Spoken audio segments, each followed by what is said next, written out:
any of the spending cuts offsets that you think will happen, or do you think they may prove to be something they don't want to bite off?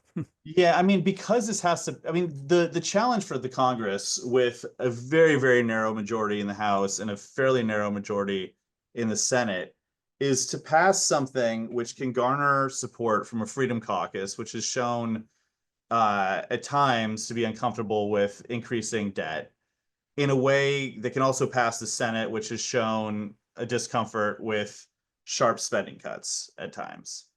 I don't really know how they're going to reconcile the two. Um, Maybe we'll first talk about offsets. I mean, there are a bunch of plausible offsets. There's an offset which would increase the buybacks tax that was initiated during the Biden administration. You could see it going from a 1% tax rate up to a 4% tax rate. I think that there's a virtual certainty that you'll see part of the Inflation Reduction Act get repealed, namely tax credits for electric vehicles and maybe some of the tax credits for clean energy production, particularly for those that are conferred down the line. I think cuts to Medicaid are a virtual certainty. I just don't know how deep they'll be. I don't think they'll be the 900 billion that we saw in the first House bill, but in the hundreds of billions.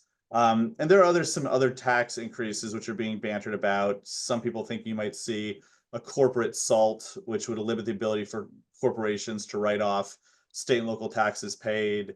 But in terms of spending cuts, if you're not going to touch Medicare and you're not going to touch Social Security, and discretionary spending is generally handled through the appropriations committees, there aren't a lot of options. Yeah. So I'm actually pretty skeptical about seeing deep cuts in spending. And I'm also skeptical about this Congress raising a lot of money through widespread tax increases. I think what's going to happen here, Bob, is I think what you're going to see is a lot of paper gains that don't materialize in practice. And by that, I mean, in part because this Congress is shown, I think, a willingness to blow through policymaking norms.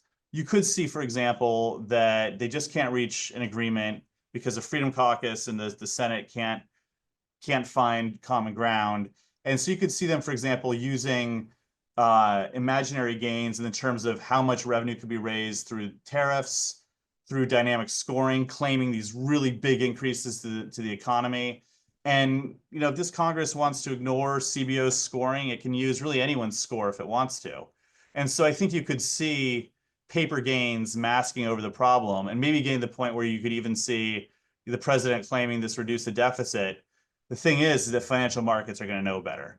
People who are controlling these $30 trillion in treasury markets are very smart and they're paying attention.